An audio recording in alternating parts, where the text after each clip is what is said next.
Assalamualaikum warahmatullahi wabarakatuh. Taqabbalallahu minna wa minkum siyamana wa siyamakum, ja'alana Allah wa iyyakum minal 'aidin wal faizin, kullu 'amin wa antum bi khair. Yang terhormat Bapak Kepala Kantor Kementerian Agama Kota Malang, yang kami hormati Kasubag TU beserta Kasih, yang kami hormati Bapak Ibu pengawas madrasah dan pengawas pendidikan agama Islam, yang kami hormati perwakilan pimpinan BSI Kota Malang, yang kami hormati Kepala Madrasah Negeri beserta jajarannya, yang kami hormati Kepala KUA beserta jajarannya, yang kami hormati CFT CFU Kantor Kementerian Agama Kota Malang beserta para hadirin sekalian yang berbahagia. Puji syukur kehadiran Allah SWT yang telah melimpahkan rahmat serta hidayahnya sehingga kita dapat hadir dalam acara halal bihalal di lingkungan Kantor Kementerian Agama Kota Malang. Alhamdulillah kita semuanya dalam keadaan sehat walafiat. Sholawat beserta salam semoga senantiasa terlimpahkan kepada junjungan kita Nabi besar Muhammad SAW yang telah menuntun kita ke jalan yang terang benderang, yaitu dinul Islam. Izinkan kami untuk menyampaikan susunan acara pada siang hari ini. 1. Pembukaan. 2. Pembacaan ayat suci Al-Quran. 3. Hikmah halal bihalal sekaligus pembinaan. 4. Doa. 5. Penutup. Sebelum acara ini kita mulai, mari kita awali dengan pembacaan suratul Fatihah. Semoga kita mendapatkan barokah dari acara halal bihalal pada siang hari ini. Ila hadratin Nabi Mustafa Muhammadin sallallahu alaihi wasallam, wa khususan ila hajati hajatina hajatan fid dunya wal dunya wal akhirah, wa khususan ila hajati hadzal majlis bi barakatil Fatihah. Assalamualaikum warahmatullahi wabarakatuh.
البصير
وجعلناه هدى لبني إسرائيل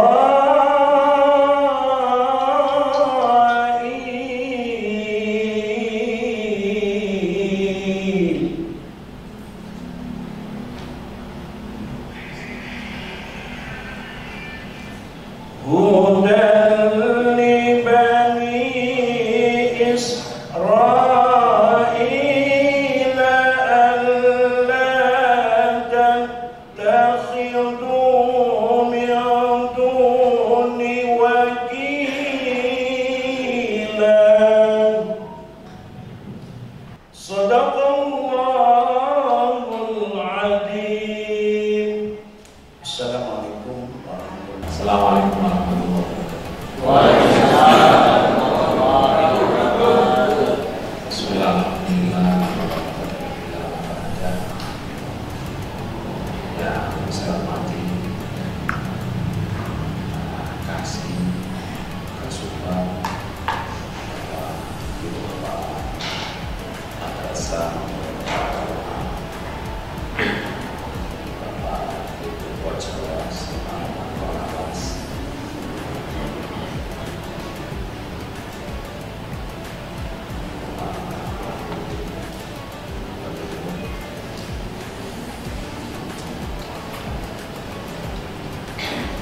Alhamdulillah, dan semuanya saja yang hadir di majelis ini tidak bisa saya sebut satu persatu. Alhamdulillah, pada pagi hari ini kita kembali diberi kesempatan iman sehat, iman sempat untuk bisa kembali berkhidmat kepada Allah sebagai ASN, termasuk dan BSI kepada sebuah BSI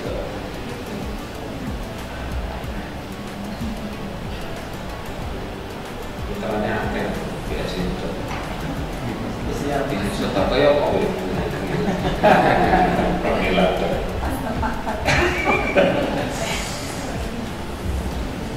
Alhamdulillah kita semua diberi kesempatan untuk kembali berdinas dalam keadaan sehat walafiat. Saya selaku Kepala Kantor Kementerian Agama tepat setahun dari tahun kemarin bulan April, 4 April kemarin, tahun kemarin sampai sekarang. Bila ada salah-salahnya saya mohon maaf yang sebesar-besarnya, karena memang hormati wong akeh itu gak gampang. Tapi saya pastikan saya tetap akan berusaha profesional meskipun saya tidak suka dengan personal itu urusan pribadi saya. Saya berharap akhirnya juga begitu terhadap semuanya saja, jangan pernah ada kemudian yang mau bekerja sama dengan si A dan si B karena alasan lain Islam itu tidak profesional. Saya tidak berharap panjenengan semua berlaku dolim sehingga mau kalau kita mikir akhirat itu hisab yang paling sulit itu kepolo-kepolo.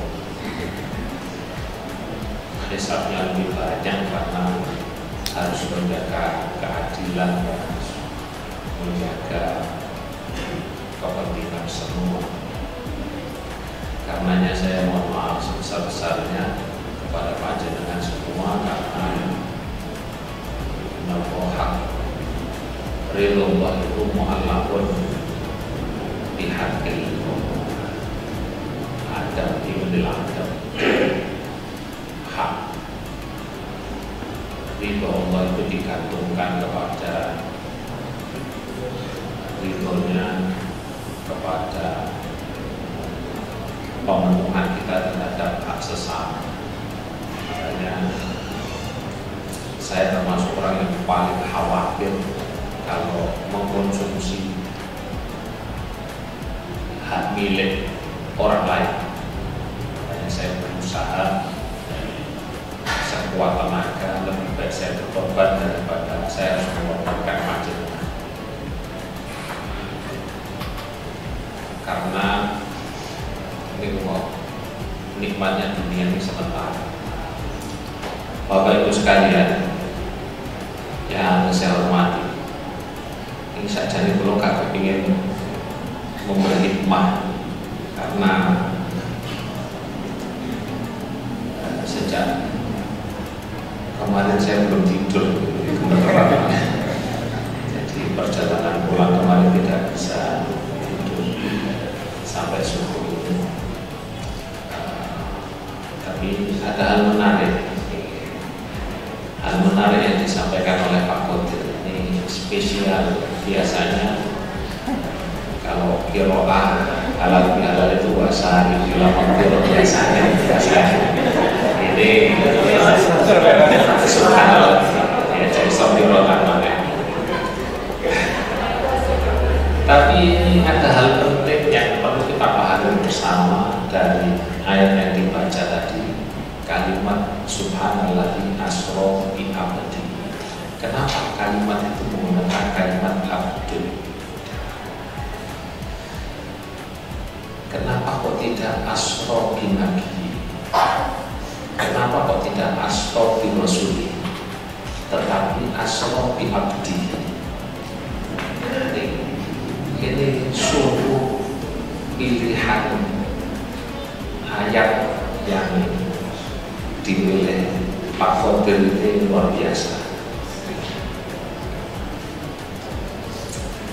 Karena kita sholat, kita sembahyang, termasuk Pak Peja ke gereja, Pak Ani ke gereja, Bu Nabi ke gereja, sebenarnya fungsinya untuk apa? Apakah Tuhan membutuhkan ibadah kita? Kan tidak. Tetapi itu sebagai bukti penghambaan kita. Kita itu ngejek kemuliaan berarti belum hamba. Ketika belum hamba ya masih jauh.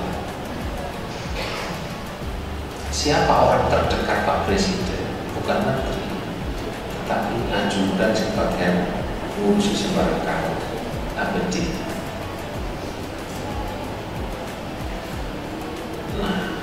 Kita berpuasa, kita berzakat, itu sebenarnya titik tekanan untuk mengembalikan kita ilmu. Kamu itu hamba. Ini lihat kemelinti, terus modelnya gak suka, pojok. Lihat orang urusan juga, pojok ngomong si A, langsung ngaku gak tepat ngomong, gak tepat ngomong. Berarti dia belum hamba. Dia masih memperlakukan orang lain dengan pilih kasih. Kalau jenengan gak seneng di podo-podo, itu pandang mereka sama-sama manusia. Jenengan ini kan menungso apa sih? Paling sejin Mas Haji dok.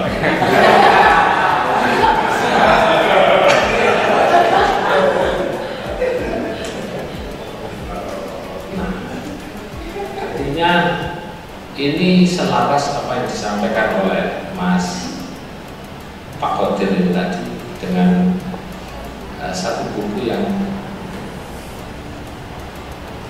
waktu di rumahnya mertua saya itu setiap kamar mesti ada bukunya, ada rak buku. Di setiap kamar ada rak bukunya. Dan kemudian kamar yang saya tempati itu kamar kecil yang untuk bisa masuk ke kamar itu harus merunduk. Jadi ilmunya sedada, dia harus menunduk. Karena untuk mencari ilmu itu kita harus menunduk. Filosofinya begitu. Itu ada satu buku yang disebut judulnya Urip Puruk. Hidup itu harus menyala. Hidup itu harus manfaat. Menyala dengan manfaat itu. Kalau hidup kita tidak memberikan manfaat kepada orang lain, hanya untuk kepentingan diri kita, berarti kita tidak murid.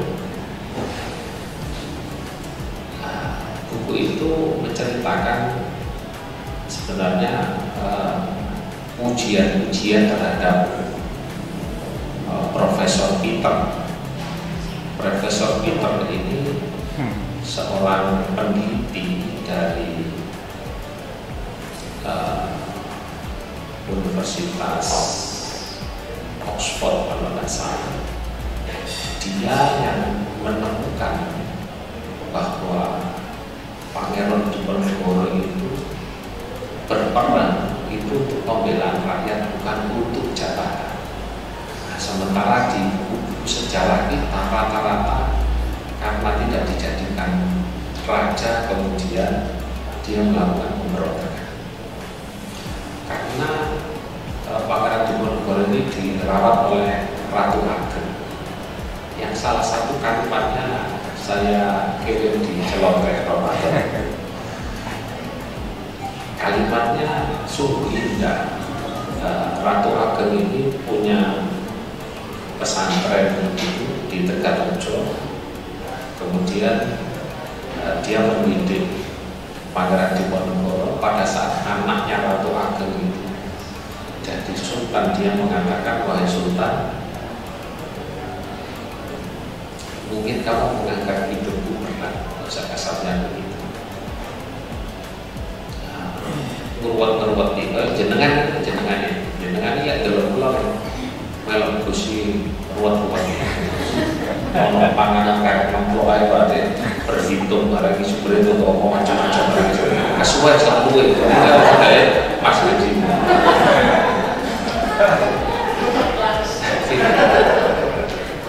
Untungnya ini tidak ada konsumsinya. Kalau konsumsinya masa dikasih buat ini.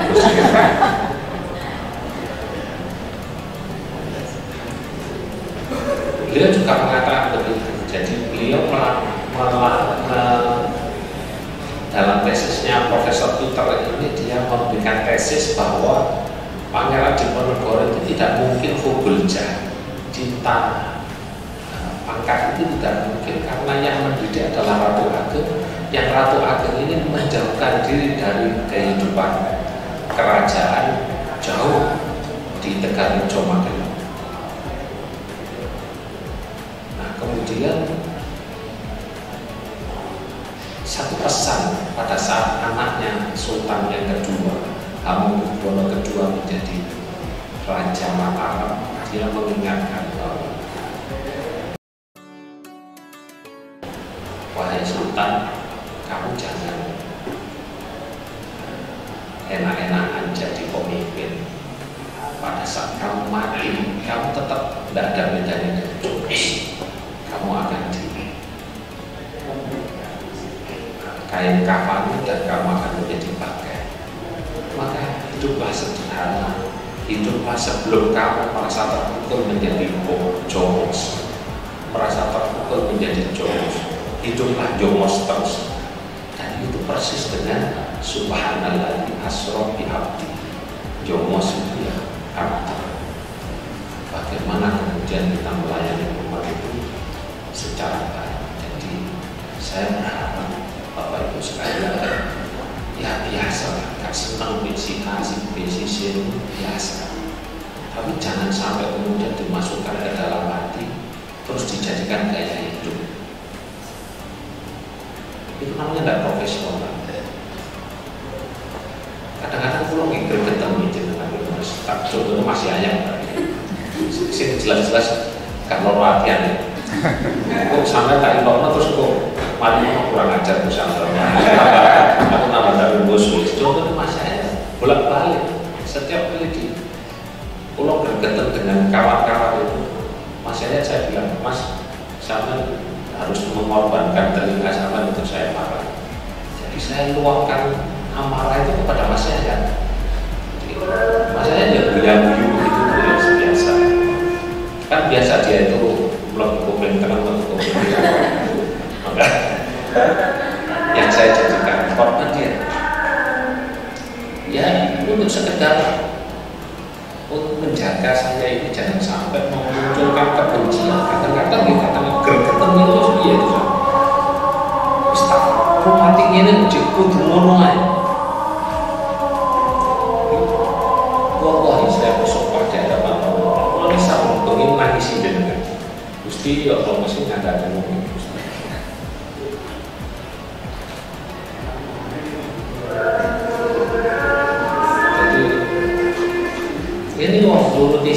A, si B loro ati, nuruti si B, si C loro ati. Gitu. Saya searching, saya mengadu apa ya harus saya lakukan. Ya, kemarin saya menemukan sebuah kalimat dari Romo Kiai Waiful itu, beliau ngendikan, kalau misalnya tulisan buka-buka TikTok, buka-buka, kalau boleh nasihat, cuplikan nasihat. Salah satu nasihat yang kemudian saya membuat saya tersadar. Beliau ngendikan, jadi pemimpin itu harus banyak riadah, banyak tirakat, dan banyak berdoa. Salah satu doanya, ya hayyu ya qayyum la ilaha illa anta subhanaka inni kuntu minadh dhalimin. Artinya apa? Ya Allah, saya yang salah. Jadi itu persis dengan dawuhnya Rasulullah, tuba liman malaka lisana wa wasi'ahu itu wa baka khoti'ah. Berbahagialah orang yang pandai berkomunikasi, bahwa si Auba itu dia mampu membangun lingkungan yang nyaman. Lingkungan nyaman itu dari apa? Dari bakah khoti'ah, dia mengedepankan menyalahkan diri sendiri daripada menyalahkan orang lain.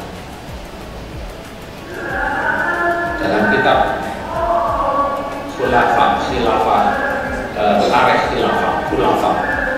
Khilafah itu diceritakan era Umar bin Abdul Aziz itu pengembala kambing itu merasa tidak terganggu dengan serigala yang berkeliaran, tidak takut dibunuh, tidak takut dimangsa. Ketika ditanya pengembalanya, kenapa serigala di sini ini tidak doyan kambing? Apa jawabnya? Karena kami punya pemimpin yang adil, yang tidak dolim, sehingga hewan pun kemudian tidak berani berbuat dolim, mencurangi sesama. Berarti lek orang sing ketepak itu yang salah pasti pimpinan. Ya, mungkin saya hanya dosa, karena saya lebih mendahulukan saya minta maaf kepada panjenengan, dan saya berharap gak usah sowan-sowan ke tempat saya. Pokoknya gowo-gowo rasanya termasuk asal awas. Saya kembalikan 100%.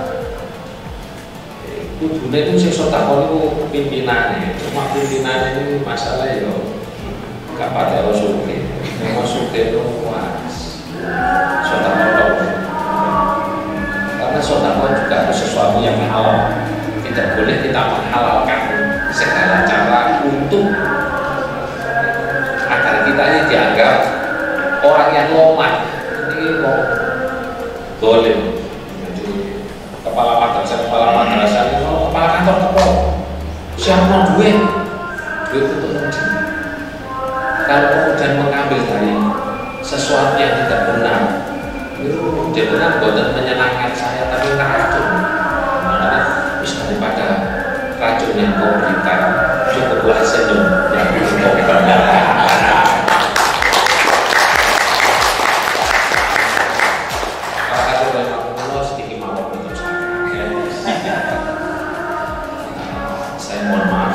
Mohon maaf apabila ada hal-hal yang tidak berkenan. Sekali lagi mohon maaf, termasuk ingin melepas bagi-bagi sesuatu ternyata hujan tidak merata. Saya juga minta maaf karena itu semua adalah kesalahan Mas Yayang. Cukup marahi Mas Yayang saja, untuk silakan, karena dia sih takut izin kabeh bolo. Kok ternyata bolone ono sing kake bolo Mas Yayang bisa. Nah, ini saya mohon maaf, tentu sekali lagi ridho nas wa ya tudro, berharap kerelaan panjenengan itu adalah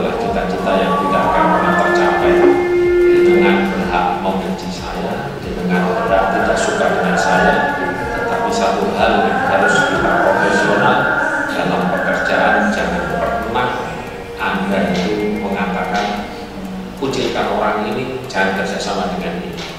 Itu kepicikan yang tidak pantas ada di dalam diri kita masing-masing.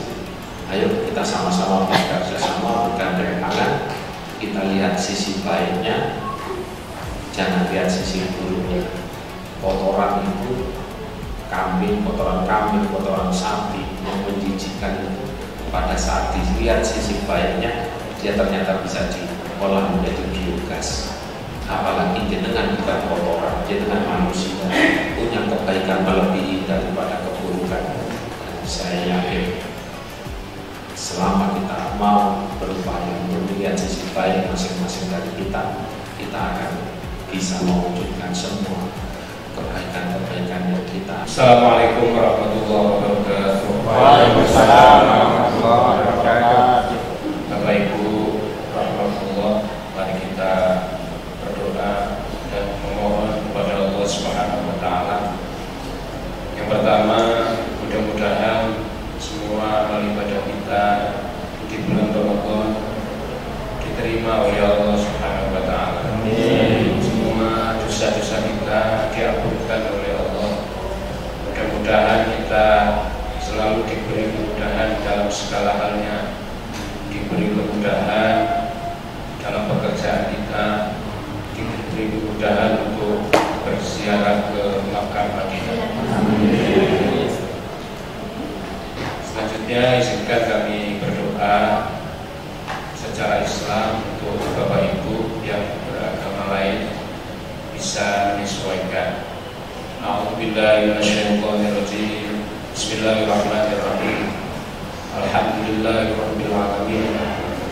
Hamdan syakirin, hamdan na'imin, hamdan yuwafi ni'amahu wa yukafi mazidah. Ya Rabbana lakal hamdu kama yanbaghi li wajhil karim wa 'azimi sultanik. Allahumma shalli ala sayyidina Muhammad salatan tunjina biha min jami'il ahwali wal ahwal wa taqdilana biha jami'al hajat wa tutahhiruna biha min jami'is sayyi'at wa tarfa'una biha 'indaka a'la darajat wa tuballighuna biha aqsal ghayat min jami'il khairati fil hayati wa ba'da al-mamat. Ja'alana Allah wa iyyakum minal 'aidin wal faizin wal maqbulin kullu 'am wa antum bi khair. Allahumma yassir lana umurana, Allahumma yassir lana maqasidana, Allahumma yassir lana ma'ishatana, Allahumma yassir lana ziyarata Makkah wal Madinah ya Allah, wa la tu'assir 'alaina innaka 'ala kulli syai'in qadir. Rabbana taqabbal minna sholatana wa siyamana wa qiyamana wa ruku'ana wa sujudana wa jami'a a'malina innaka antas sami'ul 'alim wa tub 'alaina innaka antat tawwabur rahim. Rabbana atina fid dunya hasanah wa fil akhirati hasanah wa qina 'adzabannar wa adkhilna jannata ma'al abrar ya aziz ya ghaffar ya rabbal alamin. Wa sallallahu ala sayyidina Muhammadin wa ala alihi wa sahbihi wa sallam. Subhana rabbika rabbil izzati amma yasifun wa salamun ala al mursalin.